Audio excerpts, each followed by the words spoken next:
creo que Joel. Y bueno, y como esta semana 5 vamos a hablar del corazón, y vamos a hablar un poquito de Isaías 61, y buscaba como para dar una introducción, y digo, qué bárbaro, porque esto cuando Isaías 61 es lo que lee Jesús cuando le toca ir al templo en el sábado, el día de descanso, ¿no? Y un hermano le da el rollo, y él se pone a leer esto. El Espíritu del Señor está sobre mí, por cuanto me ha ungido para dar buenas nuevas a los pobres, me ha enviado a sanar a los quebrantados de corazón, a pregonar libertad a los cautivos y vista a los ciegos, a poner libertad a los oprimidos, a predicar el año agradable del Señor. Dice que Jesús enrolló el libro, se lo dio al ministro, se sentó y todos estaban expectantes. Y él es ahí donde dice, hoy se ha cumplido esta escritura delante de vosotros. Esto generó un desparramo en el templo, porque empezaron a decir, pero si este es el hijo del carpintero, es como que le faltó fe ahí donde estaba él en Nazaret. Pero ese es el mandato que a través de Isaías, y Jesús es el que tenemos nosotros hoy, y yo decía, ¿cómo podemos ayudar a vendar el corazón de Mari y la familia Tagua? Cómo esto de predicar las buenas nuevas, dice Jesús, a los pobres, y acá dice a los abatidos, y cuántos versículos hay en la Biblia que hablan del corazón. Entonces buscaba y empezaba a querer darle la introducción para ir saltando después, ¿no? Que cuando uno predica, o cuando uno tiene un llamado a misiones, o uno es evangelista, dice, hablamos de salvación. Pero Jesús habla de salvación, habla de sanidad, habla de liberación y habla de restauración. Entonces, es un combo, viene todo junto. No podemos enfocarnos solamente en la sanidad o solamente en la libertad. Es que Jesús trae todo eso y viene por procesos. Este material son 10 semanas que es para ser libres. La libertad en la que Cristo nos hizo libres. Pero en el día de hoy vamos a hablar esto de, para ser libres tenemos que sanar y restaurar un poquito cosas pasadas. Ya la semana anterior estuvimos recorriendo ruinas antiguas, los caminos, hablamos de la serpiente, hablamos del anciano de Días. Es como que hicimos un paneo general. Como dice Génesis 1, ¿no? En el principio el Señor hizo los cielos y la tierra estaba desordenada y vacía, y el Espíritu del Señor se movía sobre la faz del abismo. Bueno, la semana pasada hicimos esto, cómo está el pasado, cómo están nuestras ruinas. Y en el día 1 vamos a ir a lo que es directo al corazón. Y yo anoté esto, ¿no? Como fui viendo lo que decía la autora, en la página 95, arriba dice, cuando pienso en un corazón roto, no pienso en estar un poco molesto por algo. La herida de un corazón roto está en una categoría especial. Se me rompió el corazón. Puede equivaler a un infarto. Siempre hablamos del corazón con el tema de los sentimientos. La mente, los pensamientos, el entendimiento, el corazón, las emociones, los sentimientos. Y cuando uno está triste siente que se rompe el corazón. Si vamos a Génesis 6:6, cuando Dios vio la maldad del hombre, dice que le dolió el corazón. Y dijo, me arrepiento, ¿no?, de haber creado el hombre, y ahí es donde empieza a generar el tema de, bueno, ¿cómo organizamos con esta maldad? Entonces, ya en Génesis 6, el primero que siente un dolor en el corazón es el Señor. En base a eso, es la libertad que nos va a traer el Señor. Y dice que el versículo que nombra acá la autora, Nehemías 2:2, el rey Artajerjes está hablando con Nehemías. Si nos vamos a acordar, Nehemías y Esdras hablan de la reconstrucción del templo. Uno era la parte ejecutiva y Esdras era el sacerdote. Dice que originalmente los dos libros eran uno, después los separaron. Pero el rey le dice, ¿por qué está tan triste tu rostro? Porque no estás enfermo. No es sino un quebranto de corazón. Y dice que Nehemías temió en gran manera. O sea, él estaba tan dolido por lo que había pasado con la destrucción del templo y todo esto, que realmente le dolía en su corazón. Entonces, dice que la expresión quebranto de corazón proviene de una palabra que quiere decir destruir algo rompiéndolo en pedazos. A mí se me ocurría algo que está estallado, algo que está no sé, como cuando se estrella un vaso en el piso y quedan todas las piecitas. Así estaba el corazón. Y cuando a nosotros nos pasa eso, cuesta empezar, no es una cosa instantánea. Seguimos un poquito más abajo, bueno, ahí nos hace una pregunta, ¿cuándo fue la primera vez que algo rompió el corazón? Pregunta personal. Y por acá en el medio dice que esto de que la culpa no cae al piso, como dice el pastor Eduardo, y a veces pensamos en echarle la culpa al que tenemos al lado, pero normalmente le echamos la culpa a Dios. A veces, no quiero decir siempre, ¿no? Que no lo conocemos. ¿Y por qué Dios no estaba? Él no estaba presente, y ella dice, pero Señor, ¿acaso no te importa en el momento de la tragedia de uno, en el dolor? Aunque nuestras mentes quizás nunca lo entiendan, los ojos hinchados de llorar y nuestros corazones anhelantes pueden aceptar estas palabras de Él. Él me ha enviado a vendar a los quebrantados de corazón. Jesús vino a vendar los quebrantados de corazón y también es la tarea nuestra dentro de la iglesia. Y yo digo, cuando uno piensa esto, Señor, ¿acaso no te importa lo que me está pasando?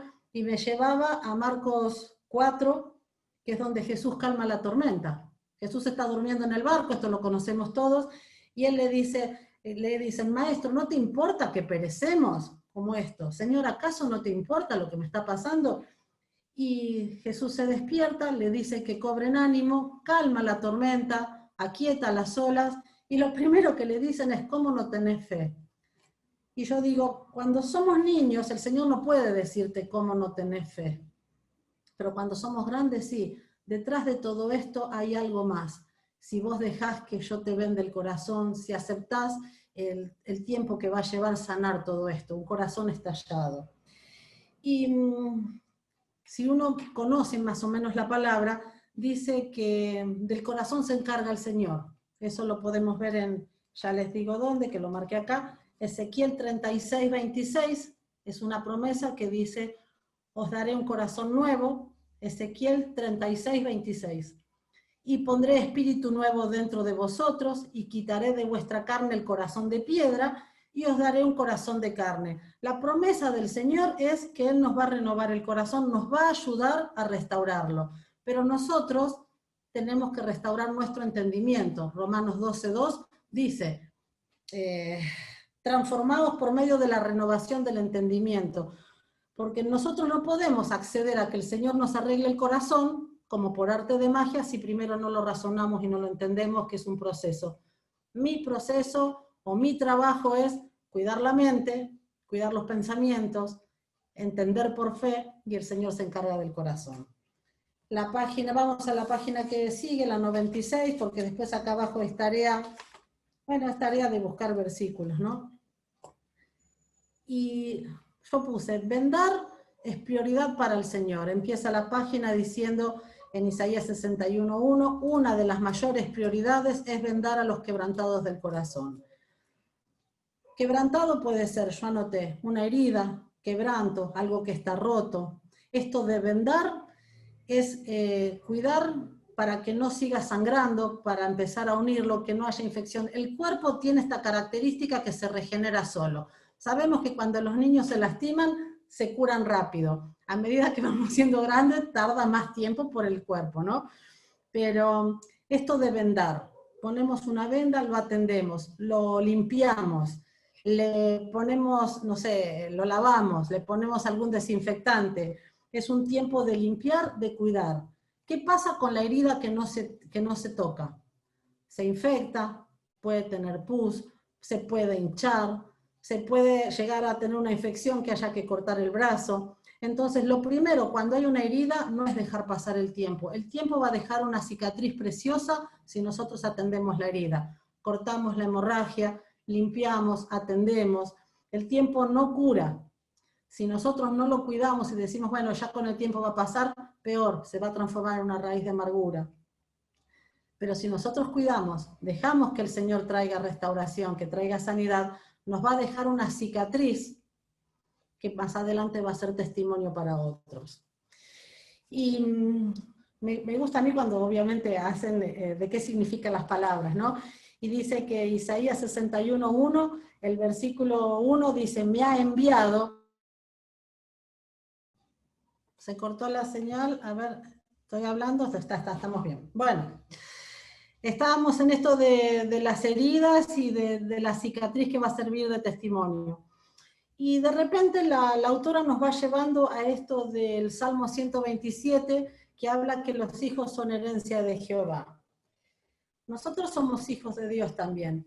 Y habla en Juan 3:16 del único hijo que el Señor envió como para sanar, como para vendar a los corazones. Entonces, si nosotros somos también los hijos, tenemos que ser enviados como esta flecha. Palabras que me venían: meditar, flecha, lanzar, amor, sacrificio, porque todos sabemos que Juan 3:16 habla del sacrificio que hizo Jesús por amor de Dios hacia nosotros. Dice, Dios tenía solo una flecha, esa flecha era una obra maestra, porque era Jesús, era su única herencia, su único hijo. ¿Vos alguna vez te pensaste, o los que tienen hijos, los que tenemos hijos, lo que es enviar a sacrificar a tu único hijo? Y nosotros, como hijos de Dios, tenemos que ser estas flechas, que en familia, que como iglesia podamos salir a, como decía hoy, por ejemplo, la familia Tagua, a vendar, a abrazar, a no tratar de dar explicaciones, a no tratar de defender a Dios, sino que, bueno, ¿qué necesitas? Estamos acá.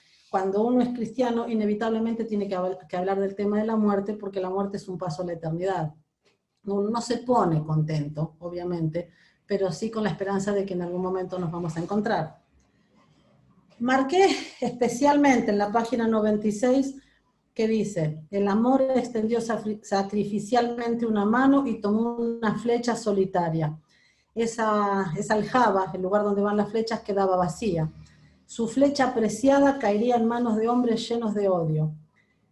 Sí, Dios amó tanto al mundo, pero también amaba a su Hijo unigénito con afecto divino. El dilema divino era debatirse entre dos amores. Uno demandaría el sacrificio del otro. O envío a Jesús a salvar al mundo, o sacrifico el mundo por mi Hijo. Ese era el dilema del Señor.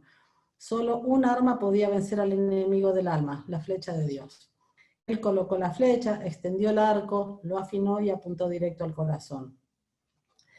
Cuando uno entiende el sacrificio de Jesús en la cruz, por eso decimos tenés que pasar un ratito por la cruz y entender el sacrificio, ahí te vas a dar cuenta realmente del amor de Dios.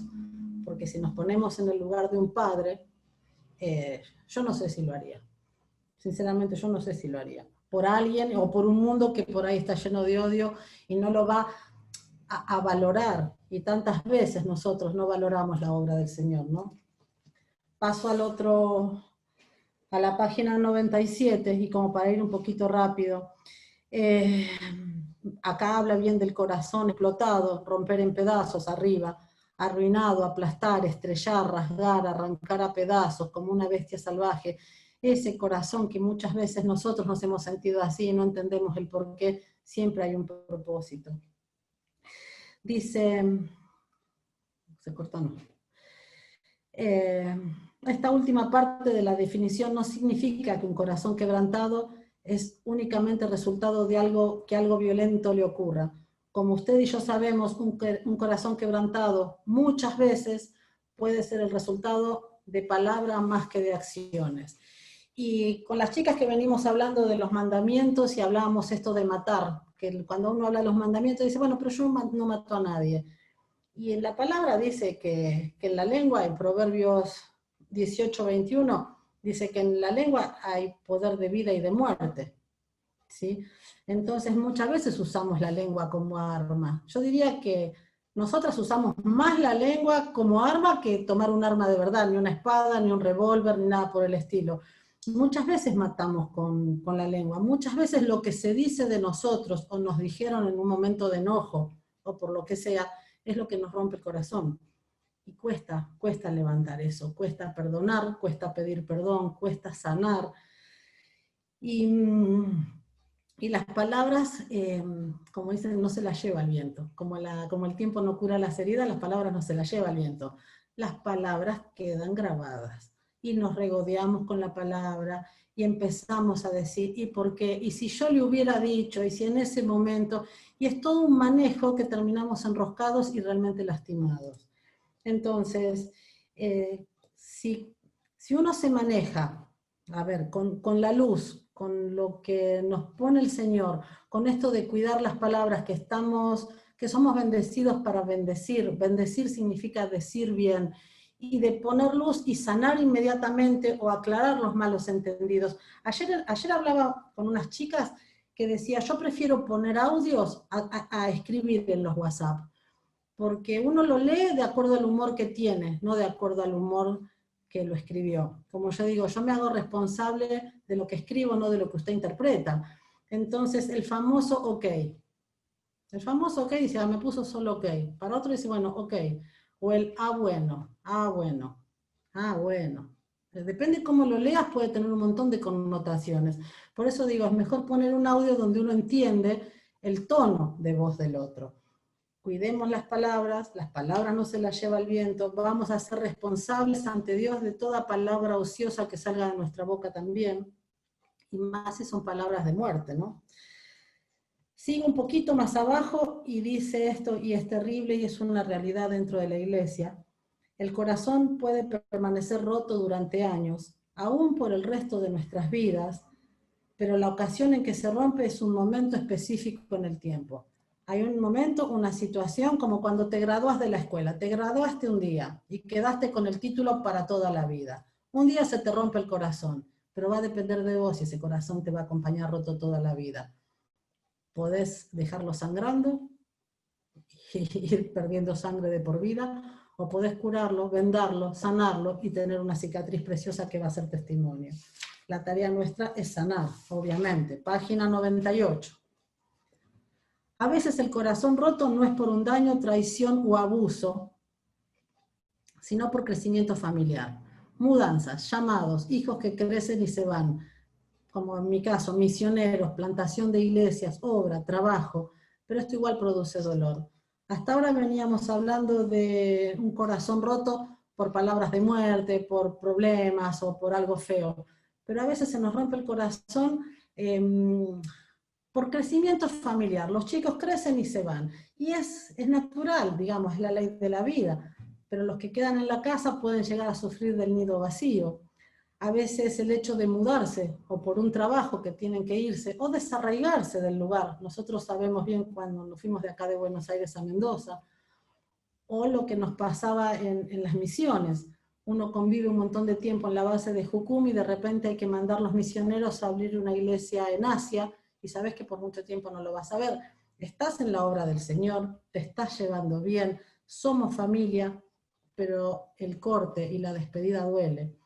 Ese corazón también está roto, ese corazón también hay que sanar, porque uno extraña y uno puede llegar a tener una depresión. No estamos hablando de un dolor causado por una traición, ¿sí? Sino, bueno, porque a veces son cosas buenas, y a veces es como decimos, bueno, el crecimiento familiar en la vida. Y página 98 por el medio empieza a explicar que vendar también significa comprimir. Y esto de comprimir no es poner un torniquete que impida que pase la sangre, sino comprimir para que el Señor vaya trayendo restauración. Y dice, bueno, Dios define un corazón quebrantado como un corazón que se desangra. Naturalmente, Dios ministra a sus hijos con la misma disposición y en abundancia, sea la herida pequeña o una herida insoportable. Pero todos nosotros podríamos definir un corazón quebrantado como una de las experiencias más dolorosas de la vida. Una experiencia que nos podemos sentar como víctimas y decir, porque a mí me rompieron el corazón y no salís de ahí. O te podés parar y decir, a mí me rompieron el corazón y de la mano del Señor salí adelante y hoy puedo contar esto sin llorar. Hoy puedo contar esto para ayudarte a vos, que es similar. El yo te entiendo es porque a mí me pasó lo mismo. Eso es lo mejor que podemos hacer. Acusamos a Dios porque no lo vemos, esto lo había explicado un poquito antes, pero Él es el único que está siempre. Esto de no hacerme cargo, ¿no? La culpa es la mujer que vos me diste, le dijo Adán. La culpa es del otro. Siempre, o sea, nos cuesta y es natural señalar al otro. Y a veces cuando no tenemos nadie al lado, la culpa es de Dios. Pero cuando vemos que estamos solos, el único que está es el Señor. Y está no para hacerse cargo de la culpa, sino para decirte, yo estoy acá con vos para pasarla con vos, para ayudarte, para vendar. Acá dice muy clarito, ¿no? Odio sentir que pierdo el control, y sobre todo de las emociones frente a los demás. Y a veces no es que perdés el control. ¿Quién te dijo que tenés que tener el control? El control lo tiene que tener el Señor. Vos lo único que tenés que hacer es consultarle. Señor, en tu control, ¿en qué parte entro yo en el plan? Mostrame si es para acá o para allá. A mí me gustaría ir para allá, pero mostrame, porque por ahí el plan tuyo es para el otro lado. Y no es que Dios no cumple con las perspectivas nuestras o con lo que suponemos. A veces somos nosotros los que no cumplimos con esa perspectiva que el Señor tiene. Y el Señor nunca te va a poner en situación que vos no puedas sobrellevar.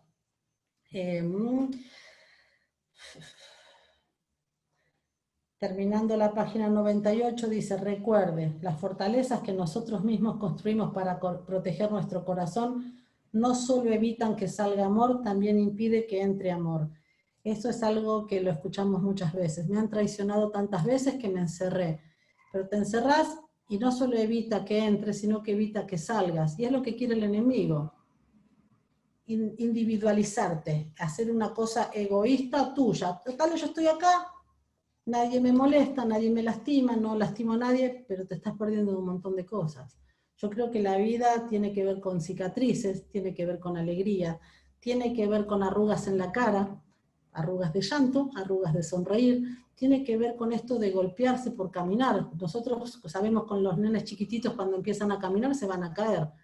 Como mamá tratamos de que se caigan lo menos posible. Bueno, en el caminar de la vida nos vamos a caer muchas veces y no siempre está mamá para levantarnos, pero siempre va a estar papá Dios.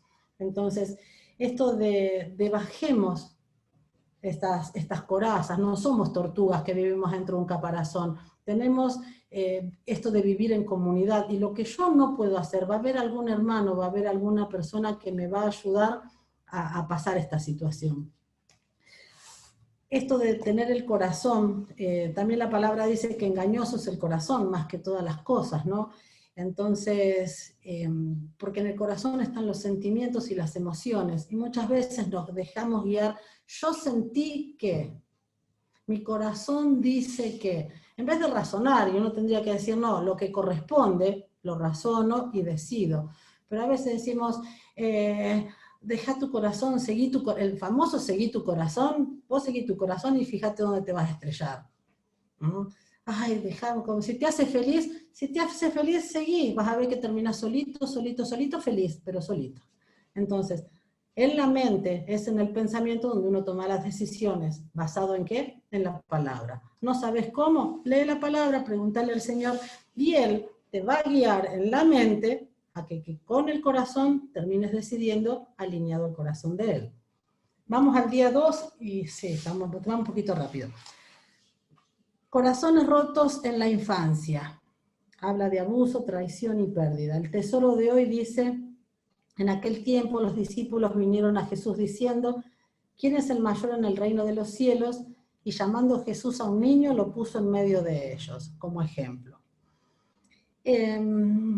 Vamos a ir así en la página 99, porque esto de los niños es interesante.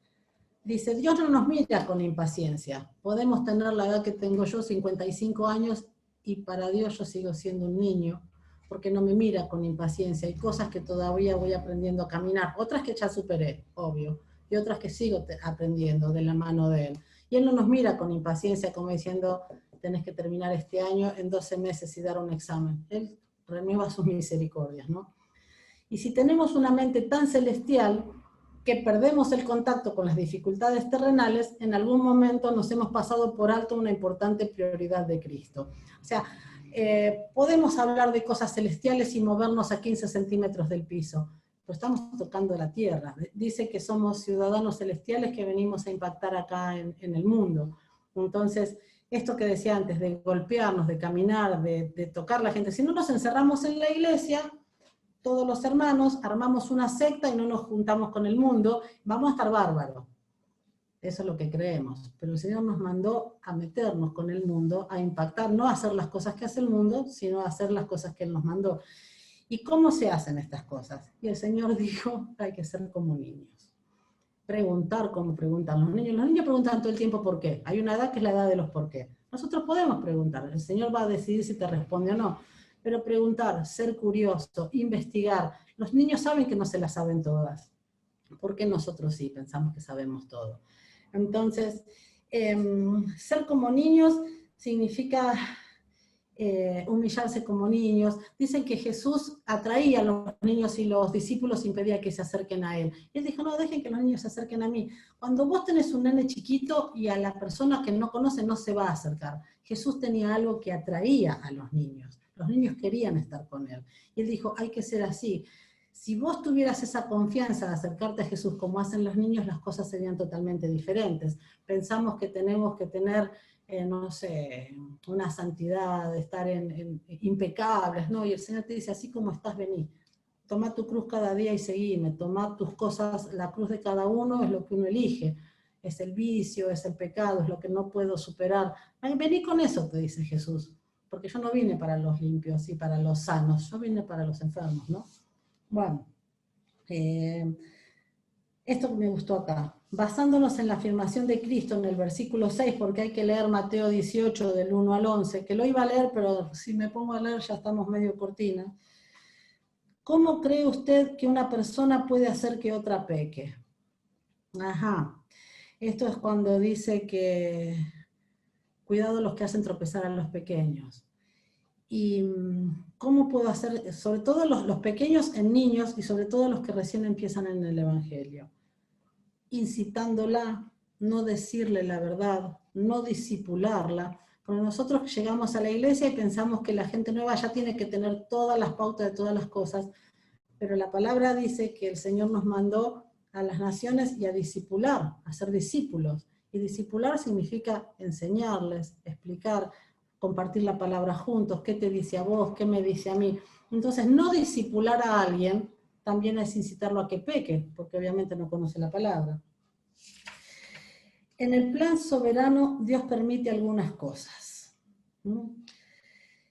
Mateo 18:7 dice, hay del mundo por los tropiezos, porque es necesario que vengan tropiezos. Esto dice siempre el Señor, va a venir tribulación, pero hay de aquel hombre o mujer por quien vienen los tropiezos. No seamos piedra de tropiezo para nadie. Seamos ese aliento fresco, esa palabra. No nos sentemos cuando estamos con algún, no sé, con algún tema de abuso, de traición, no nos sentemos en víctima, porque de esa forma, al hablar de lo que nos han hecho, estamos hablando del enemigo más que del Señor. Glorifiquémoslo a Él. A veces el hecho de dar testimonio es ponernos en el lugar del otro para sacarlo adelante, ¿no? Página 100. La autora dice, ella tuvo un tema de abuso de chica, no cuenta bien cuál es el tema, pero eso que ella vivió le ayuda a ser empática con un montón de personas que sufrieron bullying y con un montón de personas que sufrieron abuso en la infancia. Pero dice que en todos los porqué que le hace el Señor tiene un montón de blancos y que la mayoría de esos espacios en blancos los va respondiendo de acuerdo a la palabra del Señor, que son las respuestas a los por qué. Y hay un montón que no los va a entender, que el día de mañana por ahí, a medida que avanza, los va completando, pero hay cosas que no va a saber por qué. Y no creo que el Señor esté solamente para contestarnos nuestros por qué, ¿no? Y dice que ella plantea con los niños, hay 4 verdades sanadoras. En realidad son 6, se ven 4 en el día 2, ¿no? Y el primero dice que los pequeños son la niña de los ojos de Cristo. La niña de los ojos, la niña, es la pupila. Cuando habla de la niña de los ojos está hablando de la pupila. Si los niños son la pupila de los ojos de Cristo, fíjense qué importancia, porque es la que regula la visión, ¿no? Y esto de los discípulos que se estaban comportando como niños, averiguando quién era el elegido, quién iba a ser el mayor entre ellos. Esto es algo de competencia natural en el ser humano. Sean chicos, quieren ser líderes, sean grandes, quieren ser, a ver, ¿a quién quiere más tu mamá? ¿Me quiere más a mí? Yo soy el hijo preferido. Eso está siempre, porque es la competencia, esa es la parte del mundo caído, de competir, el ego, ¿dónde me pongo yo? A ver si me aplauden a mí, si yo brillo por encima de los otros. Y dice, ¿por qué los discípulos podrían haberse sentido ofendidos por el ejemplo de Cristo? Cuando Él dijo, si quieren saber quién es el elegido, tienen que ser como niños.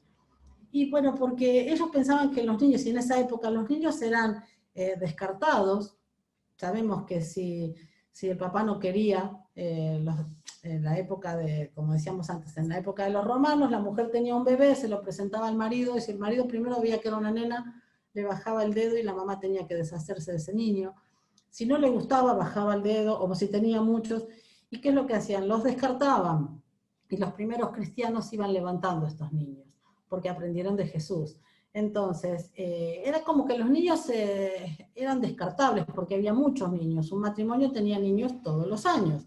Entonces, ellos trataban de impedir que ellos se acerquen a Jesús, y Jesús dijo, no, tienen que ser como ellos. Jesús los tomaba en los brazos y los bendecía.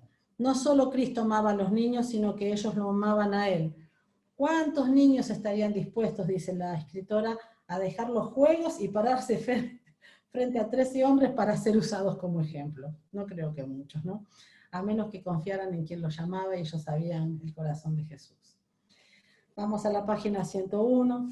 El otro punto de verdad sanadora, dijimos, los niños pequeños son la pupila de los ojos de Jesús.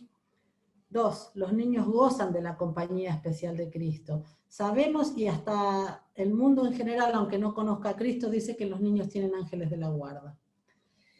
Y lo dice en Mateo 18:5, que él habita en el corazón de los niños. Y cualquiera que reciba en mi nombre a un niño, me recibe a mí. Así que esto de ponerlos en primer lugar, los niños gozan de la compañía especial de Cristo. En Mateo 18:10 dice, mirad que no menosprecéis a uno de estos pequeños, porque os digo que sus ángeles en los cielos ven siempre el rostro de mi Padre que está en los cielos, y sabemos que los niños tienen una legión de ángeles acampando alrededor de ellos, especial, enviando ángeles que velan de día y de noche. Punto 3, otra verdad. Los abusos infligidos a los niños son como abusos infligidos a Cristo mismo. Jesús toma el daño hecho a los niños como un daño muy personal hacia Él, como si fuese para Él. Sigo, voy a seguir avanzando en esto. Punto 4, otra verdad sanadora. Cristo jamás es el autor del abuso. La Biblia nos enseña que algunos problemas son específicamente ordenados por Dios con el propósito de refinarnos y hacernos crecer. Hay propósitos que son la plataforma donde te van a lanzar a tu llamado.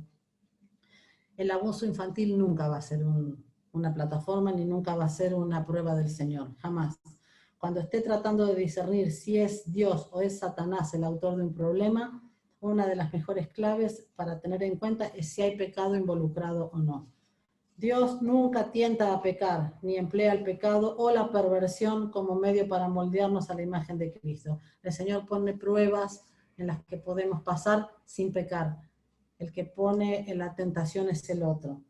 Isaías 43:2 dice, aunque pases por agua, cuando pases por las aguas no te vas a ahogar, y si pasas por el fuego no te vas a quemar. Y eso nos evita caer en la desesperanza. Hay un montón de versículos, ¿no? En el mundo van a tener tentación, van a tener tribulación, confíen en mí, dijo Jesús en Juan 16, el último versículo del capítulo 16. O sea, los malos momentos van a venir, pero cuando pases por eso no te vas a quemar, no te vas a ahogar, yo estaré contigo, dice el Señor. Cuando tenemos una de esas pruebas, sabemos que es el Señor. La tentación, lo primero que va a hacer es hacernos dudar y nos va a hacer sentir solos, que no está el Señor al lado nuestro. Y un ejemplo, lo que pone al final de la página 101 es, la vergüenza es el sello de aprobación de Satanás. Satanás lo que siempre busca es avergonzarte. Y dijimos que vergüenza también es orgullo. De vergüenza, timidez es signo de orgullo. Página 102, terminando el día 2, volví a compartir acá esto de que los espacios en blanco se van llenando a medida que permito poner luz, perdón y busco a Dios. Y después teníamos que poner 2 experiencias que serían características, 2 experiencias dolorosas, donde puede ser una experiencia que nos pone el Señor y una donde nos pone el enemigo. Y yo me acuerdo que cuando tenía 12 años tenía una compañera que estaba con leucemia y no se nos decía en ese momento, pero uno la veía que se iba degradando. Y yo creo que esa experiencia a los 12 años fue una prueba que el Señor puso en mí, ¿no? Acompañar a María del Carmen puso yo, porque bueno, ella se murió cuando estábamos terminando 7º grado, estamos hablando del año 77. Dolorosa, sí, todavía hoy me acuerdo hasta el día del cumpleaños de María del Carmen, era mi amiga, y uno a los 12 años no puede entender que tu compañera o tu amiga se muera. Me dolió, lo superé, lo superé. Yo creo que eso era una prueba del Señor, yo no veo que hubiera pecado ahí.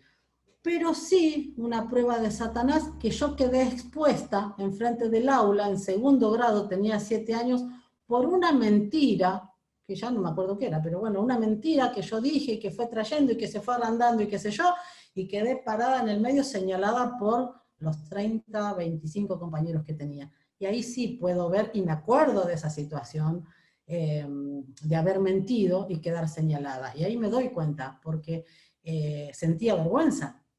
Entonces digo, bueno, cuando uno tiene que poner este ejercicio, es ideal que recordemos en algún momento donde nos sentimos mal, que se rompió el corazón, podríamos decir, o que estábamos dolidos, pero cuando fue una prueba y cuando fue una tentación. Acá sigue diciendo que en la semana 7 vamos a estudiar la soberanía de Dios. Y estudiar la soberanía de Dios o conocer que Dios es soberano, que tiene un plan soberano, no sabes cuánto carga te saca. Estás en el plan del Señor, Él es soberano, Él tiene el control, no sos vos el que se tiene que quedar despierto toda la noche para solucionar las cosas. Entender que Dios es soberano te aliviana un montón de cargas. Sigue diciendo, Dios permitió experiencias, esas 2 experiencias que compartía recién, fuera Él el autor o no en el segundo caso. ¿Por qué permitió esas cosas? Porque sabemos que en el plan de Dios, dice Romanos 8:28, para los que aman a Dios, todas las cosas ayudan a bien, de acuerdo a los que a su propósito son llamados. Si vos tenés un propósito y un llamado en el Señor, todas las cosas vas a poder sacar un beneficio, un aprendizaje. Y acá hay 5 puntos. Dice, 1, él sabía que yo tendría que buscarlo diligentemente para ser sanada, dice esta mujer, ¿no? Y que al sanar yo llegaría a conocer a mi sanador. Esto está hablando de tener una relación con el Señor, tener intimidad con el Señor, buscarlo en oración. Punto 2, él sabía que su nombre sería glorificado por medio del milagro de la restauración y el ministerio que ella, bueno, después tuvo. Esto es autoridad que te da el Señor cuando te saca de un problema que va a ser testimonio. 3, él sabía que yo sería compasiva con las personas que habían sido heridas en su niñez. Lo que vos sanaste te va a hacer más empático con el otro y esto se llama el llamado. 4, él sabía que el delito de abuso infantil no se haría público en esta generación y deseaba llamar a cristianos que pudieran hablar de este tema basándose en su palabra. Esto nos llama a hacer luz. Lo que a vos te pasó vas a poner luz en este tiempo. Como dice la palabra, las cosas no van a ir mejorando, las cosas van a ir empeorando. Unos dicen, bueno, por ahí ahora hay más abuso porque hay más, está todo más globalizado. No, hay más abuso porque hay realmente más abuso. Las generaciones, como hablábamos la otra vez del pecado, en la tercera y cuarta generación se va sumando, es como una cosa geométrica y no matemática, y no aritmética, digo. 5, otro punto. Él deseaba que yo enseñara cómo hacer que la libertad en Cristo sea una realidad en la vida con la pasión de una experiencia personal. Y ahí te pone el propósito. Un llamado para poner luz y un propósito en tu vida. Si vos no podés hablar de lo que te pasó, es que todavía no lo sanaste. Ahora, si vos te podés parar con autoridad y decir, mirá qué linda cicatriz que me quedó, ahí ya tenés un propósito y tenés un campo misionero bastante amplio, porque siempre va a haber personas. Es muy raro que alguien no sufra de pérdida, traición, dolor, abuso. O sea, cada uno tiene algo en su paquete, ¿no? Bueno, después acá habla de Romanos 8:28. Y dice, esto me encantó, a mitad de página dice, lo aliento de todo corazón a rendirle totalmente su herida a Él, sin reservarse nada. O sea, nos ponemos delante del Señor como somos. E invitarlo a que haga milagros a partir de su sufrimiento. Después tendrá que ser paciente y llegar a conocerlo a través del proceso de sanidad. No es instantáneo, no existe magia, las curitas no son cosa de instantáneamente, estamos en el tiempo del delivery, del llame ya, del pedido ya, y con el Señor no es así, todo es un proceso. Filipenses 1:6 dice que el que comenzó la obra la va a terminar, ¿no? Pero en tiempo. Habla de paciencia, de caminar, Terminamos el día 2, abajo de todo, y dice, es para la libertad que Cristo nos ha hecho libres. Usted y yo nunca seremos verdaderamente libres hasta que no aceptemos cuánto Cristo se preocupa por nosotros y odia los yugos que nos han mantenido cautivos. ¿Vos le preguntaste al Señor cómo te va a ayudar para sacar estos yugos? ¿Te sentís con un yugo en este momento? ¿Hablaste con esto del Señor o seguís estando en la vida siendo salva, yendo al cielo, a la eternidad, pero con un montón de dolor, con heridas todavía sangrantes? Y el día 1, la pregunta principal decía, ¿quién vino a vendar? ¿A quién vino a vendar Jesús, el enviado por Dios, no? Y hablamos de los quebrantados de corazón. La pregunta del día 2 dice, ¿cómo cree usted que una persona puede hacer que otra peque? Esto, porque normalmente cuando hago el Zoom no vemos las preguntas principales, pero estos son los desafíos semanales, tengámoslos en mente. Jesús vino a vendar a los quebrantados de corazón y nosotros como hijos de Dios estamos también para esto. Todo lo que dice Isaías 61, 1, 2, 3 es un mandato para nosotros, porque el Espíritu de Jehová también está sobre nosotros para hacer estas cosas que estamos viendo en estas semanas. Bueno, pasamos al día 3 y me voy a tomar un mate. Seguimos hablando de corazones vendados por la verdad. Y cuando vemos corazones vendados por la verdad, sabemos quién es la verdad. Estamos hablando de Jesús. Y el tesoro de hoy vuelve a repetir lo de Mateo 18:7. Ay del mundo por los tropiezos, porque es necesario que vengan tropiezos, pero ay de aquella persona por la cual vienen los tropiezos. Cristo sanó de diversas maneras cuando estuvo en la carne. Cuando Cristo se encarnó en un ser humano, siendo 100% Dios y 100% hombre, sanó de diversas maneras. Algunas veces era un toque, algunas veces él ni se enteraba, como la mujer con flujo de sangre que tocó el manto, y otras era por medio de la palabra. La palabra es la venda más fuerte que Dios utiliza para vendar a los corazones quebrantados en la niñez. ¿Y cuál es la palabra? La que me dice el pastor el domingo que paso a ministrarme, la que dice el profeta que viene una vez al año a visitar la iglesia, o es la que leo yo todos los días. ¿Cuántas veces te sentiste ministrado leyendo el Salmo 23, la del buen pastor? ¿Cuántas veces encontraste sanidad en el Salmo 121 que habla de alzar los ojos a los montes, que es donde viene el socorro? Entonces, esa es la palabra. En la Biblia, en la palabra vamos a encontrar que dice que no solo de pan vive el hombre, sino de toda palabra que sale de la boca del Señor. Pero la palabra es, abro la Biblia, no empiezo a buscar una prédica de alguien en internet o un devocional. A veces sí, pero la palabra, el pan de cada día es, abro la Biblia, leo un salmo, leo Juan, leo una carta de Pablo, y ahí me alimento. Para vivir necesito comer y necesito respirar. Dice que Jesús es el agua viva, es el agua que necesitamos. Y la respiración, lo hablábamos la otra vez, el Espíritu Santo es el aliento de vida, es el momento de la oración. Si vos te alimentas de la palabra, dejás que Jesús esté dentro tuyo y el Espíritu Santo traiga el aliento por medio de la oración, yo te puedo decir que vas a andar 10 puntos física, sentimental, mentalmente. Ahí es donde nosotros vamos a poder empezar a entender más de lo que el Señor quiere con nosotros. Y si lo dejamos trabajar a Él cuando estamos con un corazón quebrantado, que Él es la verdad, ahí es donde vamos a poder hacer medianamente más rápido y no extender los procesos. Estábamos hablando recién de las 4 verdades sanadoras del día 2, y acá hay 2 más, son 6 en total. Dijimos que los niños son la pupila de los ojos de Cristo, los niños gozan de la compañía especial de Cristo, los abusos infligidos a los niños son como abusos hechos a Dios mismo, a Jesús mismo. Cristo jamás es el autor de un abuso. Y el punto 5 dice, Cristo venga el abuso o el sufrimiento infligido a un niño. Dice que hay que volver a leer Mateo 18:6, que ya lo estábamos viendo justo antes de los tropiezos. Dios jamás ha hecho amenazas sin fundamento. Él odia que un niño sea víctima de abuso o maltrato. Ay de aquel hombre por el cual vienen los tropiezos, dice, ¿no?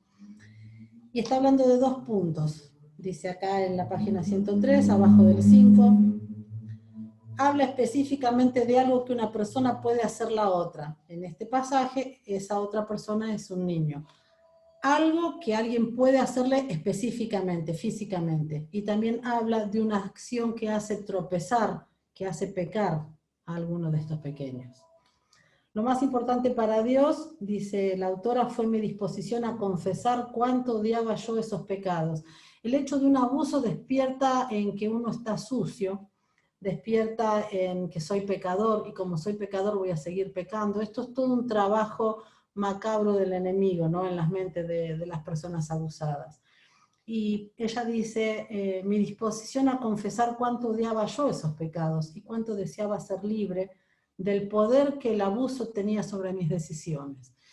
Entonces, sabemos que muchas personas que han sido abusadas callan por vergüenza, callan porque por ahí les dicen, como que las tienen, no vayas a hablar de esto, esto es un secreto entre vos y yo, amenazas, las tienen amenazadas, y te hace sentir sucio. Cuando nosotros trabajamos con el tema de prevención de abuso sexual, es increíble cómo los olores despiertan la memoria de las personas, y los olores a desinfectantes, tipo el espadol, desinfectantes. El tema de que un abusador o una persona abusada lo primero que quiere es deshacerse de la suciedad y usa desinfectantes. Y por ahí eso va quedando en la mente. Y cuando huelen ese olor, por ejemplo, el espadol o, no sé, las cosas de limpieza, despiertan la memoria del tema del abuso. Entonces tengamos en mente esto de que el hecho de que seamos abusados, de haber sido abusados de chicos, no es que uno estaba sucio, sino que fuimos víctimas de alguien que no estaba bien, pero de alguien del que tendríamos que tener misericordia, porque acá ella después más adelante dice, no me gustaría estar en el lugar del victimario, porque el mismo Cristo dijo, ay de aquel por el cual vienen los tropiezos, ¿no? Al final, bueno, acá abajo está ella clara, en el último renglón dice, sin duda, el abuso o maltrato infligido en la niñez es un gigante contra el cual batallar. Y cuando se habla de gigante en la Biblia, siempre caemos con David y Goliat. Punto 104, en la página 104, perdón, dice, sobre todo si este gigante era alguien que supuestamente debía protegernos. Muchas veces los abusos suceden con personas con las que habitamos normalmente, con las que tenemos confianza. Es alguien que supuestamente debía protegerlo. Y dice, pero con la misma certeza con la que Dios dio poder al joven David para vencer a Goliat, Él le dará poder si usted se lo permite. Solo recuerde que las palabras de David en 1 Samuel dice, porque de Jehová es la batalla.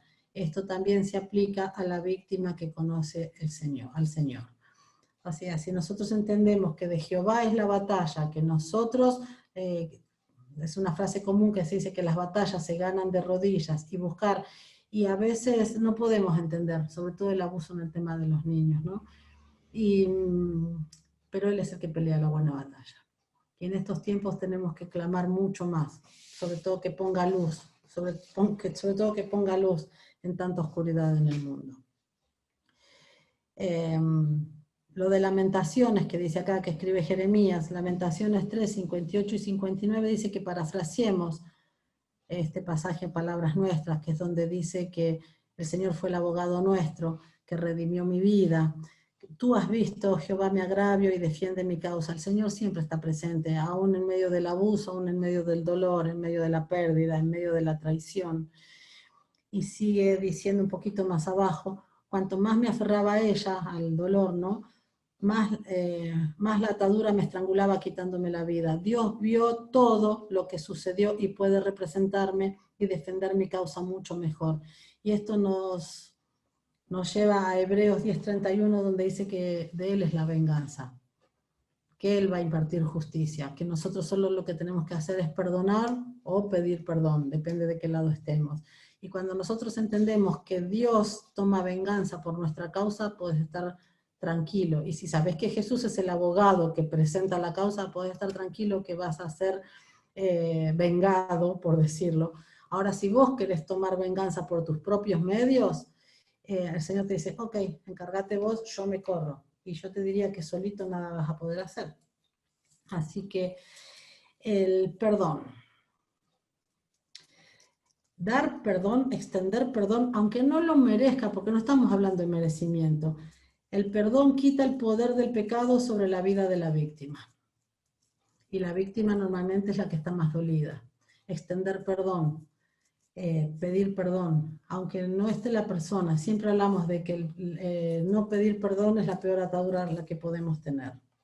Vamos al punto 6 de las 4 verdades que decíamos ahí, las verdades sanadoras. La sexta dice, lamentablemente podemos suponer que los niños seguirán sufriendo abusos en el actual sistema del mundo.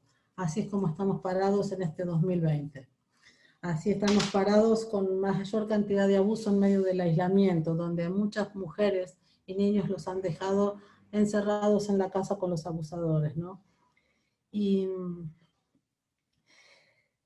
Mateo 18:7 dice que encontramos varias claves importantes para comprender este hecho, porque la palabra dice que es necesario que vengan los tropiezos, para que aprendamos por ahí a confiar en el Señor. No estamos haciendo una apología de delito, ni levantando un altar a los abusadores, ni nada de esto, sino que son temas de los que uno tiene que hablar y sabemos que si los confesamos, que si los traemos a la luz, el Señor los va a sanar. Entonces, no es que uno dice, bueno, hoy nos toca este tema. Cada semana vamos entrando en temas más pesaditos, ¿no? Y sabemos quién es el príncipe del mundo y sabemos que sabe que ya le queda poco tiempo. Así que la palabra dice que Él va a exponer las obras de las tinieblas. No quiero seguir, quiero ir avanzando un poquito más rápido. Página 105. Arriba, antes del Lea, dice, no es necesario tener un doctorado en teología para reconocer la obra del enemigo en el abuso.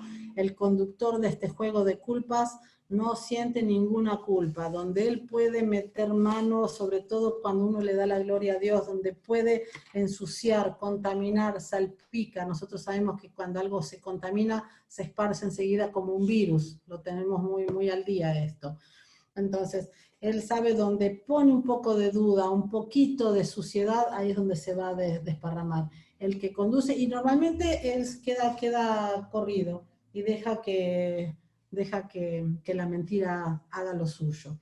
Y muchas veces terminamos peleados, sucios, contaminados, en pecado o haciendo caer a alguno.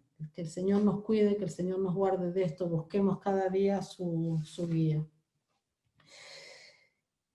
Yendo para abajo después de hacer el ejercicio, dice, Satanás siempre está buscando el escándalo. Él se deleita en los escándalos, particularmente cuando los mismos involucran ¿a quién? A los creyentes, a los cristianos, a los seguidores de Cristo, porque quiere arruinar nuestro testimonio, no quiere que seas testimonio, quédate en tu casa, mirá si te parás en la iglesia, decís todo esto, no, y empieza con todo el tema de mentira. Por eso el filtro y la renovación de la mente es trabajo nuestro. ¿A quién le estás prestando los oídos? Apaga la tele, como digo siempre, apaga la tele, por favor. Termina diciendo en la página 105, si solo supieran cuán ansioso está el Padre de sanarlos y vengarlos, tomar venganza por cada uno. El tema es que a veces metemos mano nosotros. Mi mamá dice, muchas manos en un plato hace mucho garabato, deja que Él se encargue. Página 106, arriba de todo.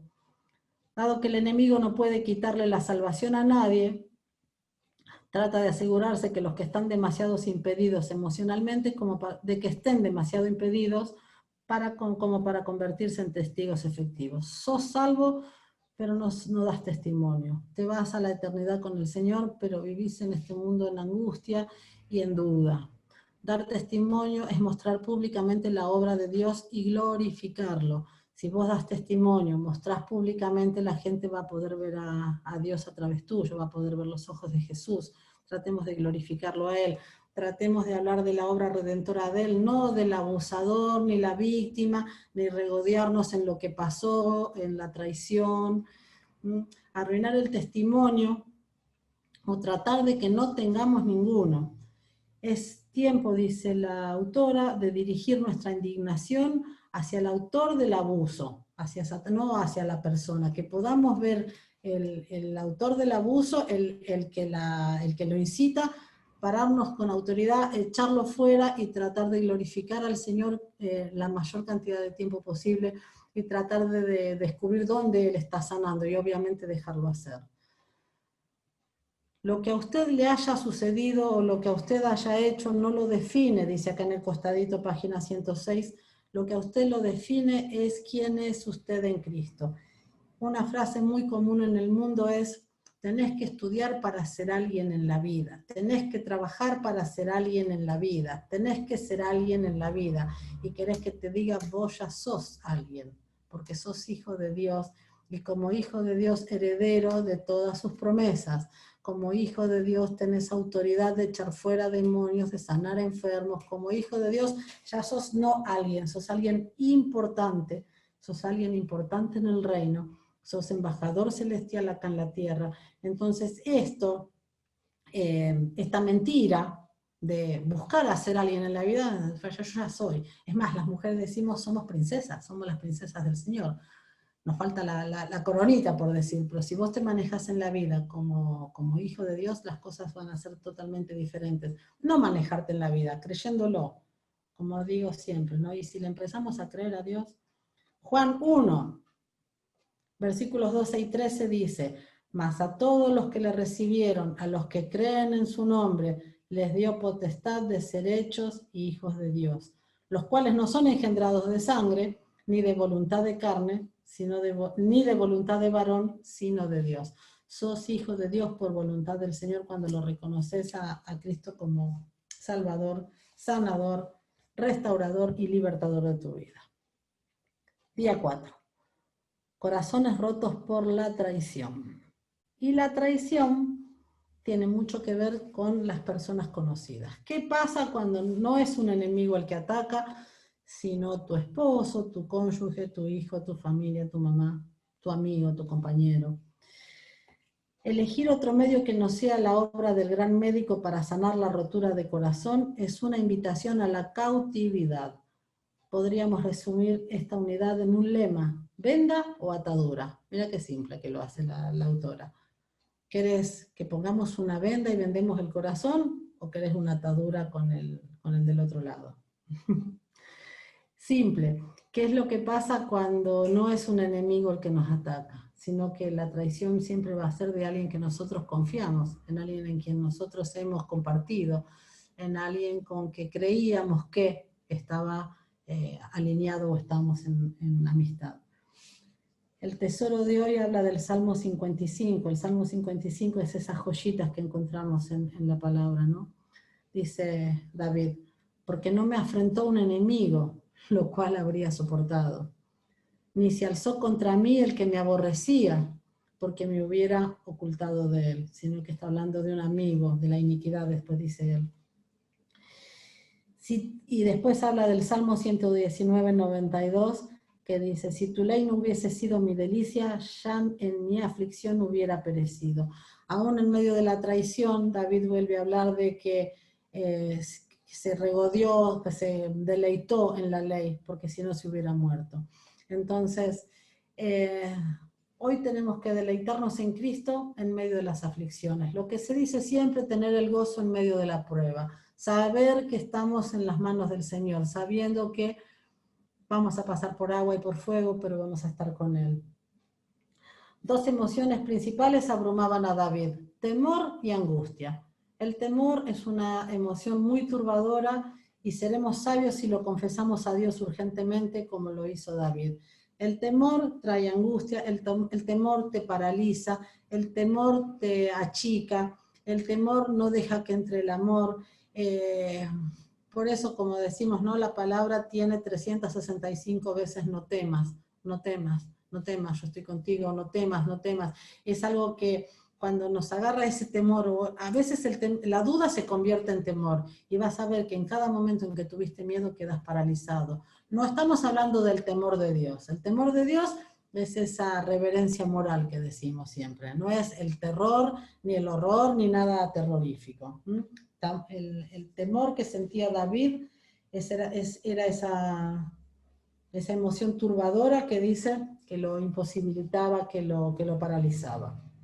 Vamos a la página 107. y arriba de todo dice, solo una persona que ha tenido acceso íntimo a nuestro corazón puede traicionarnos hasta el punto que David menciona. La traición de alguien cercano a nosotros puede ser tan estremecedora y desestabilizadora que momentáneamente nos sentimos paralizados. Creo que todos en algún momento hemos sido traicionados. Es más, te digo, si no fuiste traicionado próximamente en esta sala, y hay un pastor en la iglesia del centro que dice, querido hermano, hay 3 situaciones en las que usted puede estar.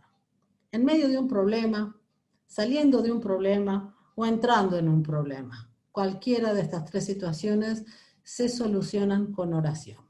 Entonces, si estás entrando en medio o saliendo de un problema, yo te digo que la dosis diaria de medicina es doblar las rodillas a la mañana y confiar que el plan del Señor es mejor que el tuyo. Vamos abajo de todo y dice la autora, veo al menos 4 razones por las que Cristo es la opción perfecta a quien volverme cuando soy traicionado. Está hablando, bueno, de la traición, de que trae desconsuelo, enojo, incredulidad. Y las 4 razones que habla de, por las que Cristo, volcarte a Cristo es la mejor solución, es primero porque Él es compasivo, segundo porque Él sabe que yo soy débil, porque soy humano, tercero, Él fue tentado en todas las formas que yo fui tentada, y Él enfrentó la tentación y no pecó. Entonces, tenemos esta palabra en Hebreos 4, del 14 al 16, que no la voy a leer, pero dice que Él es el sumo sacerdote que traspasó los cielos, que fue tentado en todo, que no pecó, y que acerquémonos confiadamente al trono de la gracia para alcanzar misericordia y hallar gracia para el oportuno socorro. Si nosotros sabemos que Cristo es la solución, que en Él vamos a encontrar paz, consuelo, ¿por qué seguimos intentando nosotros por nosotros mismos?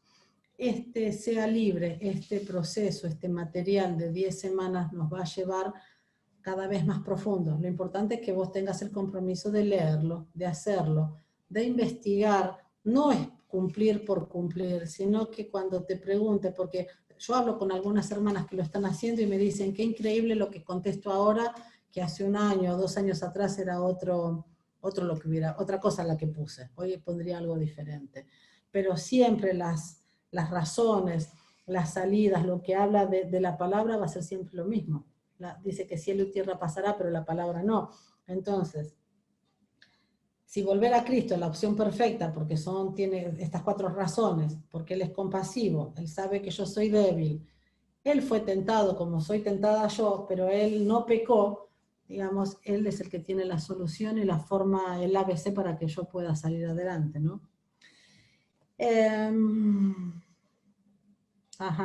Acá está hablando de la traición del Señor. Estamos hablando de Judas. Y dice que leamos Mateo 26, son un montón de versículos, pero Cristo dijo que uno lo entregaría y que todos se apartaron. Sabemos que antes de ir a la cruz y antes de la pasión, Judas lo entregó por 30 monedas de plata y que ya tenía ese corazón. Y que el resto de los discípulos con miedo se apartaron. Entonces, una cosa es planear y otra cosa es reaccionar. ¿Cómo lo vamos a ver? La autora dice, página 109, es claro que las acciones de Judas fueron planeadas deliberadamente, mientras que los demás discípulos reaccionaron a causa del temor. Judas mostró premeditación. Generalmente creo que la traición es algo que el traidor sabe que va a devastar a la otra persona, pero no le importa lo suficiente como para actuar de otra manera. En el libro de Juan 17, donde Jesús está orando al Padre y ora por nosotros, le dice, de todos los que me diste, ninguno se me perdió, salvo el que era hijo de maldición, de perdición, estaba hablando de Judas. Y conociendo Jesús a Judas, lo acompañó durante los años de ministerio, era el tesorero del grupo de discípulos. El Señor compartía con él la intimidad, la comida, la última cena. A Judas le lavó los pies. Yo no sé, como digo siempre, si podría haber hecho lo mismo sabiendo quién era Judas, pero así trata el Señor. Y muchas veces nosotros señalamos y queremos dejar de lado, pero tendríamos que ser como el Señor. Y el Señor sabía que se iban a apartar los otros por miedo. Y cuando Pedro le dice, Señor, que aunque vos mueras, yo voy a ir con vos, y le dice todo eso, y Jesús lo mira y le dice, ay Pedro, antes de que cante el gallo 2, vos me vas a negar 3. Y Pedro no entiende. Y todos lo señalamos a Pedro por bocón o por lo que fuera, pero en el momento en que Jesús estaba siendo expuesto en el patio esa noche, el único que estaba ahí era Pedro. El resto había desaparecido, por miedo, por persecución, por lo que sea. Judas se había ahorcado, Pedro, el que había abierto la boca, era el único que estaba ahí. Está bien, lo estaba negando y se encontró con la mirada del Señor, ¿no? Pero el resto había desaparecido. Entonces, Judas planeó y el resto reaccionó por miedo. Dice, ¿sabe? Judas fue un traidor en todo el sentido de la palabra. La motivación de un verdadero traidor es nada más que el egoísmo. Yo no lo tengo, no quiero que el otro lo tenga. Yo quiero ser exaltado y no que el otro sea exaltado. Nunca sabemos el corazón de alguien egoísta. Lo único que sabemos es que es todo para adentro. Y el Señor siempre habla de todo para afuera, de dar, de brindarnos nosotros. Bueno, no. Página 110. Por arriba la autora está explicando y dice, además no todos los supuestos traidores se consideren a sí mismos como tales. Obviamente, ¿quién se quiere poner el cartelito de traidor? Algunas veces la traición es una cuestión de percepción, pero en el caso de Cristo la traición de Judas fue la peor de todas las formas de traición. Esto de percepción es como, bueno, me parece, yo no coincido plenamente. Una traición es algo que está premeditado, es algo que el otro sabe que la persona, la víctima va a sufrir. Y lo peor de todo es que después restaurar una relación de una traición es como decimos, sí, lo perdono, pero no le devuelvo la confianza. Y la confianza que se gana, o sería la reputación de alguien que se gana con mucho tiempo, es cuestión de segundos, con una mentira o con una traición que se pierde. Cuando el enemigo se mete en el medio, bueno, uno no puede restaurar la confianza, ¿no es cierto? Y esta me gustó. Dice, terminaremos esta lección intentando poner en práctica la exhortación que nos da Filipenses 2:5. ¿Cuál es? Y esto es increíble porque puede ir en toda la Biblia. Haya pues en vosotros este sentir que hubo también en Cristo Jesús. Cuando decimos, en tal situación, ¿qué haría Jesús? ¿Sabemos bien qué haría Jesús en cada situación? Entonces, siempre recordémonos que le lavó los pies a Judas. Siempre recordémonos que él eligió ir a la cruz. Siempre recordemos que Jesús le pidió a los discípulos, oren conmigo, velen conmigo, que estoy angustiado hasta la muerte. Esas son las cosas que haría Jesús. Él se sentó con la samaritana, se sentó con los leprosos, sanó a todas, él se juntaba con los chicos, ese tipo de cosas. El sentir que hubo en Jesús, que esté también en nosotros, que podamos alinearnos. Por eso mi oración siempre es, Señor, préstame el corazón de tu Hijo y préstame los ojos de Él, porque con los míos, con los de Vivi, yo no puedo. No porque me sale el egoísmo, se me sube el orgullo, la soberbia. Esto de morir cada día es lo que nosotros tenemos que aprender. Porque no tenemos nada más que el día presente. Podemos soñar con un futuro y pararnos en el pasado, pero lo único que tenemos es esto, en este momento ahora. Jesús confió en la soberanía de su Padre. Si Jesús confió en la soberanía de su Padre, ¿por qué nosotros no confiamos en que Dios es soberano? Para atravesar los tiempos difíciles que parecen desafiar todo intento de explicación, nos ayuda mucho decidir confiar en la soberanía de Dios. Señor, yo no entiendo cómo hacer las cosas. No necesito entender cómo y por qué hacer las cosas. Yo confío en que vos tenés un plan soberano para todo esto. Confío que siempre vas a estar conmigo. Confío en tu abundancia, Señor, cuando tenés la mano abierta para dar sanidad, restauración, salvación. Vos tenés la mano abierta para los que somos tus hijos. Y acá abajo dice, nunca deja de sorprenderme todo lo malo que Dios puede usar para bien. Vuelve a aparecer Romanos 8:28. Termina diciendo que leamos Filipenses 3:10, arriba en la página 111. Ya casi terminamos. y Colosenses 1:24. Eso, bueno, búsquenlo, no lo vamos a leer. Cristo experimentó la traición. Si deseamos participar de sus padecimientos, lamentablemente también experimentaremos traición. Pese a todo esto, ¿decidiremos confiar en la soberanía de nuestro Padre Celestial que la permitió? La traición puede doler o doler y ayudar. La decisión es nuestra. Si la traición nos va a doler y doler y doler y doler, o que va a doler y vamos a ayudar. Es esto de dar testimonio de lo que hablamos siempre, de las cosas que nos pasan, nosotros podemos ayudar empáticamente con personas que pasan por la misma situación.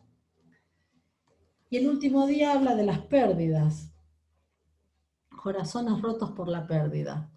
La pérdida es un pozo profundo y tentador, puse yo, porque podemos caer en todo lo que perdimos, y tentador porque podemos tentarnos a quedar en el fondo. La idea es poder salir, que la pérdida sea también un trampolín, que sea una plataforma donde pararnos. Todo va a depender de cómo lo trabajemos. De entrada la pérdida nos va a hacer llorar y nos va a doler. El tesoro de hoy dice, les dijo Jesús, yo soy la resurrección y la vida, el que cree en mí aunque esté muerto vivirá. Esto se lo dice Jesús a Marta y a María ante la muerte de Lázaro, la muerte por 4 días, ¿no? Y la autora está explicando que no se pueden comparar las pérdidas. Mi pérdida no es mayor que la tuya, ni la tuya mayor que la mía. No tienen punto de comparación. Las pérdidas no tienen punto de comparación. Es bueno, hermano, pero no es para tanto. No se le puede decir eso. Cualquier cosa que rompa el corazón es una razón legítima para buscar la sanidad que solo Cristo puede traer. Yo puedo decir que el mayor tiempo de pérdida, yo he tenido muchas pérdidas en mi vida, todas juntas, nos sucedió en el momento que nos fuimos con mi familia a Mendoza, con 50 años de vivir en Buenos Aires y dejar un montón de cosas atrás. ¿Qué hubiera pasado si no me hubiera ido a Mendoza? No lo sé, pero yo creo que en ese momento afrontar pérdidas o decidir soltar cosas fue también una plataforma que nos lanzó a seguir la aventura con el Señor, ¿no? Y cada pérdida, cada muerte, por decir pérdida como muerte, tiene un duelo apropiado. Todo tenemos que pasar por un duelo, tomarnos el tiempo, porque si no el duelo que era chiquitito, si no lo atendemos, va creciendo hasta que se hace bien grande. Y yo anoté, no hay duelos fuera de lugar. Muerte, abandono, despedida, traición, desarraigo, pérdidas, etapas que cierran, mudanzas de amigos, de familia, cambios, crecimientos. Cada una de estas cosas provoca un duelo. No es lo mismo la muerte de un familiar que una mudanza de algún amigo, porque la autora acá está poniendo de las amigas que se mudan. No es lo mismo un duelo por crecimiento que un divorcio. O sea, pero cada una de estas cosas tiene que pasar por un duelo, por una etapa de dolor donde nosotros los pensemos, los razonemos, se los pongamos al Señor, encontremos la sanidad. Porque, a ver, por ejemplo, crecimiento. Cuando uno termina el secundario, se encuentra que de repente, de golpe y porrazo, es un adulto responsable que puede trabajar, votar, casarse, manejar un auto e encarar una carrera universitaria.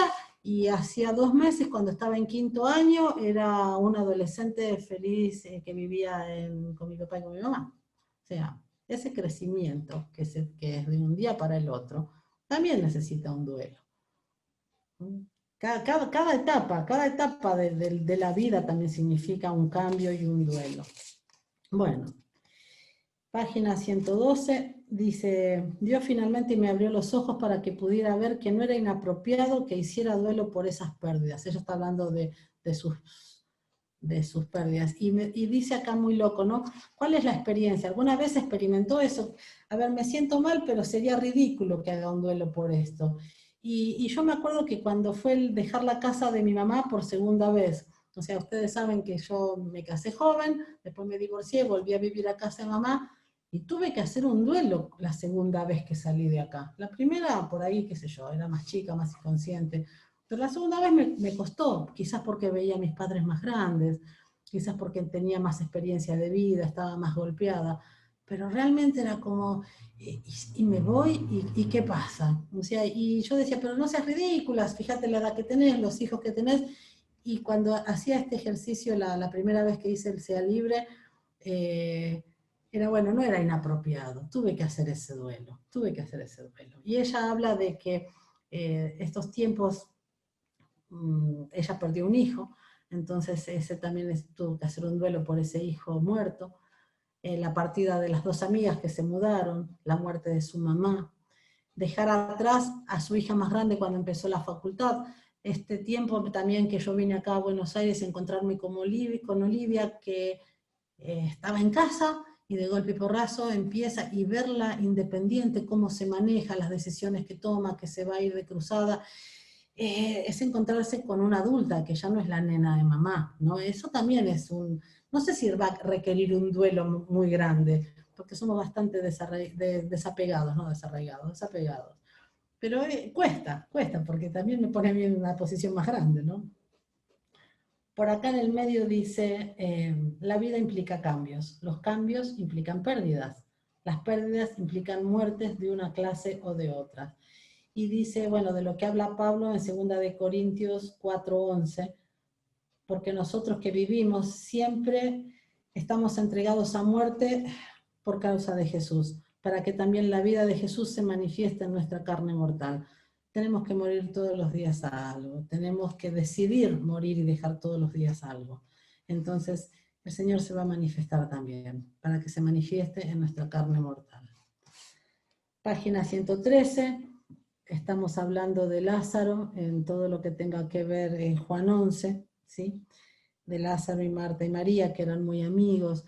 Bueno, él habla que esta enfermedad es para la gloria de Dios, que no está muerto, sino que duerme y que va a ir a despertarlo.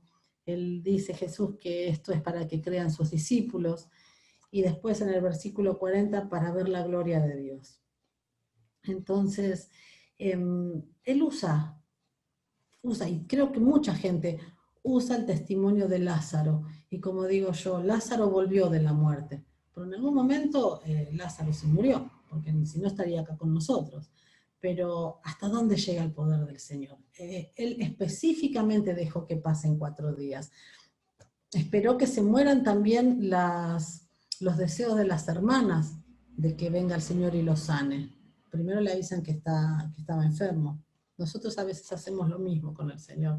Ante la menor cosita, Señor, acá, Señor, oramos por esto, y las cosas van empeorando, y van empeorando, y van empeorando. Pero a veces el Señor dice, yo dejo que las cosas se empeoren para que la gloria sea mayor, para que algunos crean. A veces oramos y decimos, esto es para que la familia llegue a los pies de Cristo, ¿no? Bueno, quisiera ofrecerles 3 frescos alientos de vida en esos momentos en que experimentamos la muerte de alguien o alguien que amamos. Estos 3 alientos habla de Cristo nunca permite que los corazones de sus hijos sean destrozados sin tener excelentes razones y propósitos eternos para ellos. Nosotros sabemos el desconsuelo de Marta y María, ¿no es cierto?, cuando vieron que Lázaro hacía 4 días que ya estaba en la tumba. A veces como decimos, Señor, ¿con qué me vas a sorprender? Y cuando vos tenés el corazón destrozado, o estás con el agua al cuello, se está prendiendo fuego tu casa, es difícil estar con gozo. Es difícil ver y decir, bueno, de esto el Señor va a sacar un propósito. Por ahí lo decimos como una forma de conformarnos o de alentarnos en el momento. Pero en el fondo decimos, Señor, ¿dónde estás? No te preocupa que estamos muriendo, ¿no? Sale eso de la barca. ¿Podemos caminar por fe y creer que Cristo desea lo mejor para nosotros? Dice en este punto 1. Esa sería la respuesta. Lázaro es un precedente que nos ayuda en nuestras propias pérdidas. Estaba todo muerto y el Señor le dio vida de nuevo. Punto 2. Cristo nunca permite que ninguna enfermedad termine en muerte para el cristiano. La muerte parece algo definitivo, aunque creamos que la muerte no es el final. Nuestros corazones muchas veces se quedan atrapados en esa sensación. Hablamos de la sensación y del corazón, ¿no? Todos los creyentes en Cristo resucitarán de los muertos. Sabemos que es a futuro, por ahí queremos que las cosas sean rápidas, pero es una de las mejores promesas que tenemos en el Señor. en las que nos podemos mantener con fe. Por eso digo que los cristianos tenemos que hablar del tema de la muerte. 3. Cualquier clase de muerte es una invitación a la vida de resurrección para el creyente. Gracias a Dios que la pérdida de algo o alguien muy querido nunca ha significado el final de la vida abundante, productiva o aún gozosa para ningún cristiano. Más abajo, nada es más natural que el duelo después de una pérdida devastadora. Tómense el tiempo de los duelos. Tómense el tiempo de llorar, el tiempo de recordar, el tiempo de, sobre todo, glorificar al Señor, porque sabemos que hay vida eterna. No busquemos si hubiera pasado, si hubiera dicho, las cosas que quedaron inconclusas. Vivamos de forma en que no queden cosas inconclusas y puertas sin cerrar. Quizá el milagro más profundo de todos es vivir mientras experimentamos algo que podría matarnos. Ese es el milagro más profundo que todos tenemos. ¿Y cómo enfrentamos esas cosas? ¿Cómo enfrentamos el día a día? Sigue diciendo un poquito más abajo, pero sabe, la vida del cristiano no tiene nada que ver con continuar siempre con lo mismo. Si estamos haciendo siempre lo mismo, entramos en una rutina. Las rutinas son buenas, ¿sí? El tema es la monotonía que le ponemos a las cosas, cuando perdemos el sentido al cotidiano. Siempre el cristiano tiene que ver más con el cambio. Vivir con la cobertura de Dios y de la mano de Cristo siempre va a ser de un cambio y un cambio para mejor. Estamos siendo transformados a la imagen de Cristo, no estamos estáticos. Cuando el Señor te dice en Salmo 37, estate quieto y conoce que yo soy Dios, el estate quieto no es que quedas ahí en mancha congelada, sino que seguís orando, pero lo dejás trabajar a Él, seguís buscando de Él, pero dejás que Él tome cartas en el asunto. Cuando nuestros corazones sufren una hemorragia a causa del duelo y la pérdida, no olvidemos que Cristo los venda, pone un torniquete con una mano que lleva las cicatrices de los clavos que la atravesaron. Si el Señor está poniéndote una venda, si el Señor te está restaurando, si el Señor te está acompañando, no te olvides que Él también fue tentado en todo y no pecó, que Él es el que pasó por las mismas cosas y puede entender y puede comprender y puede sanar lo que nos está pasando.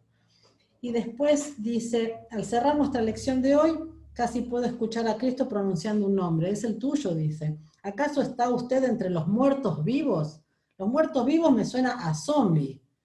La piedra ya rodó, la piedra de la tumba, la vida de la resurrección le espera. ¿Continuará sentado en una tumba oscura o va a salir a ver la luz de la resurrección? Y dice, Lázaro, ven fuera, cada uno puede poner su nombre. Entonces, muertos vivos son zombies. La palabra en Gálatas 2:20 habla de que somos vivos muertos. Con Cristo estoy juntamente crucificado y ya no vivo yo, mas Cristo vive en mí. ¿Es real esto en tu vida? ¿Cuánto de Cristo vive en vos? Y lo que ahora vivo en la carne, lo vivo en la fe del Hijo de Dios, el cual me amó y se entregó a sí mismo por mí. Si podemos llegar a entender la magnitud de esta declaración de Gálatas 2:20, podemos decir, somos vivos, muertos en Cristo, para y por la obra de Él, para su gloria, para darle la gloria a Él y para estar haciendo la gran comisión en esta tierra. En este momento estamos transitando el Sea Libre, estamos a mitad del libro, esto se va poniendo cada vez más intenso, cada vez por ahí más doloroso y menos comprensible si no lo podemos ver a la luz de la palabra. Yo te invito a que te tomes cada día el compromiso de leerlo, de preguntarte las cosas que preguntan, de buscar en la palabra, así sean 52 versículos los que hay que leer como en el día de hoy, de completarlo, de verlo, qué es lo que el Señor quiere hacer, porque si solo lo hacemos por compromiso, el tema del ser libre no va a llegar. Hay promesa para los esforzados y valientes. Porque si la palabra habla todo el tiempo de ser esforzado y valiente, es que tenés que tener la fuerza suficiente. Y ser valiente significa que vas a entrar en terreno peligroso, que te vas a encontrar con algún que otro gigante. Ser valiente significa que de repente vas a tener leones rugiendo alrededor tuyo, pero confía en el Señor. Esa es la forma con que estamos encarando este taller. Esforzados y valientes, porque es promesa del Señor que vamos a ser libres en Él, porque Él nos hizo libres. Terminamos el día de hoy. Si te ha gustado este video, Te pedimos que te suscribas al canal, que están todos los datos acá abajo, y podés darle un me gusta y suscribirte para seguir recibiendo todas las notificaciones y todas las novedades que en nuestro canal estaremos colocando para que sean de bendición para tu vida. Dios te bendiga.